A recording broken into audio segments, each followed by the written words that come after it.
I'm glad we could be in class first today, even before the teacher. Yes, she never comes late. She'll be here soon though. Hey, while we wait, I have a business joke for you. Really? Okay, shoot. I tried to start a hot air ballooning business. Guess what? But it never took off. It's quite good. I like this one. I used to be a banker, but I lost interest. And I used to own a paper business, but it folded. Learners, stop laughing. Sit up straight and get out your books and pens. Hello listeners, let's learn about business. Welcome to the second radio learning program in a series of 5. The series is meant especially for grade 12 learners getting ready to write their final exams. But we hope that others who have an interest in business study will also join us in this lesson. Our first lesson was about the nature and purpose of business activities, which includes specialization of business activities and common reasons why startup business may fail. Today, the form of business organization will be discussed. Therefore, at the end of this program, our learners should be able to, number 1, be able to compare the differences between public and private sector business. And number 2, the learner should be able to evaluate the implications resulting from changing one form of ownership to another. Please have a pen and notebook ready so that you make notes of important points that you might want to remember. And don't forget, we have a question at the end of the lesson that will help you to prepare for the exam. Now, let's see if it's safe to enter the business class again. Miss Obed seems to be on war path today, doesn't she? Is everything okay, Miss Obed? What happened, Miss Obed? You look upset. Yes, I'm upset. I wanted to quickly pop into the government clinic on my way here, but I ended up almost coming late because of those long queues. That's why my mom only goes to private clinic. She cannot stand those long queues either. Yes, but you know, you have to pay for that privilege. The treatment and the medicine are way more expensive at the private clinic than at the state clinic. Oh, well, I guess the good thing about my experience this morning is that it sort of introduced our topic for today, which is private versus public businesses. But first tell me, why I found you guys laughing so loud in my class when I arrived here? We were telling business jokes while we were waiting. Miss, I can tell you one. Maybe it will make you feel better. I doubt it. But you can try. Hurry up. We have to start. Yes, ma'am. This guy says he has a fear of intricate corporate buildings. The doctor says he's got a complex. You mean maybe I have that problem too? Okay, you are right. Maybe I should try the smaller clinics and see if my blood pressure stays within limits, unlike now. Anyway, to the books. Our country's economy consists of different sectors, comprising business that provide the same or similar products. Some of these businesses are in public sector, meaning they are owned by the government, and others are operating in private sectors. Today, we are going to discuss the difference between these two sectors, the difference between private and public sectors. I always wanted to know what exactly the difference between those two business sectors are. Me too, Miss Obed. Since grade 11, I still get confused between those two sectors. Now then, let's clear up the confusion. We'll start with the public sector business.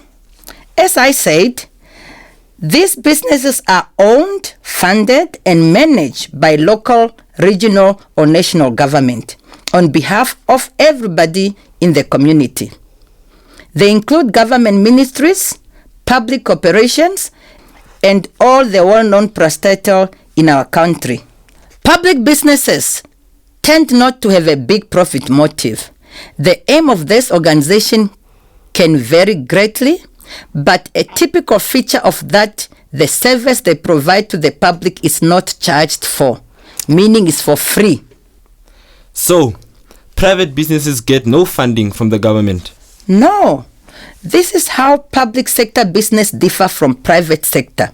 These businesses are funded by private individuals but not by the government. So, in the private sector, businesses are owned, funded, and controlled by private individual or group of people. All private businesses are established with the objective in mind, that is to make profit. They want more money. Could you give us some examples of private sector businesses, Ms. Oberts? All right.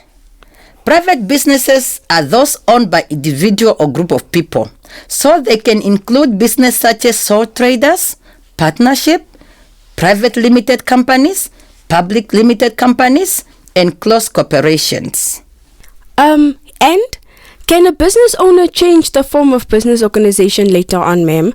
Or should he stay locked in that status? For example, if I open a business as a sole trader, can I later change my business ownership to, for example, a close corporation? Or from a sole trader to a private limited company, ma'am? That's a very good question, Lucy. It's good that you ask this question because this is one of the assessment objectives questions which the AS syllabus require you to evaluate. And the answer is, of course, a business owner has all the right to change from one form of ownership of their business. But Miss, what will be the implications of changing a business ownership? A very good question as well, Geisel. Learners, I want all of your attention here, please. We are going to evaluate the implication resulting from changing, let's say, from a sole trader business to a private limited company. When we are asked the implication of such change, we are talking about the impact it had. So we look at the advantages and disadvantages of changing the business ownership. What will be the sole trader gain, or how might it suffer from changing to private limited? Let's start with positive implication. What might be advantage of this change? Well, ma'am, changing from sole trader to private limited might mean there will be availability of more capital, right? Okay, but for this answer, you only get a knowledge mark, but you should also have to analyze it. Okay, let's try this. The business owner will raise more capital because there will be more than one owner. There will be shareholders because a private limited company can have up to 50 owners, and they will contribute more capital to the business. Is that right, ma'am? Now, Lucy, that is a good analytical answer for which you will get more point. But Miss, the owner of the company will also benefit from limited liability. This means that those shareholders of the private limited will not individually be held liable for the debts of the business, unlike with a sole trader, where his or her personal possessions may be used to pay off the debt of the business that only he possesses. In a private company, the owner's liability is limited to the capital invested in the company. Thank you, Geyser. This time you have nailed it. You have given all the analysis required for you to get maximum marks. Also remember to explain that with the change from sole trader to private limited company, the business will become a separate legal entity from its owner. This will enable it also to have continuity, which means even if one of the owner dies, the business will continue because its existence is not tied up to the owner. So, is it better to start a private limited company instead? It seems like a better deal than the sole trader with all these risks, ma'am. No, not necessarily, Lucy. Because even in the private companies, there are still some aspects which you might not like. So, let's now look at the disadvantages that a sole trader will incur or suffer if he change to private company. Well, ma'am, He will now have to share the profit with the other owners, unlike when he's a sole trader owner, who owned all the profits. That's right, Geyser. And also remember, the process of registering a company gets longer, more expensive, and more complicated for the establishment of private limited company. Other disadvantages are that their financial record will be less secret, meaning it has to be handed in to the office of the company registrar. In Namibia's case, registration is done with BIPA. Please check your textbooks and your notes for more advantages and disadvantages of changing the form of ownership. Just remember, an exam question will require you to show both knowledge, application of that knowledge, plus analysis of the question and evaluation.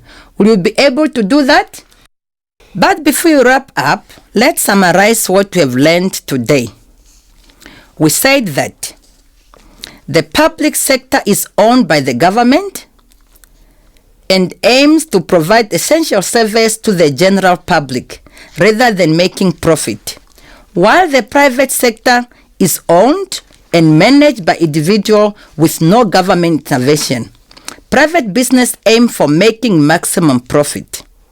The form of ownership can be changed from one form of organization to another.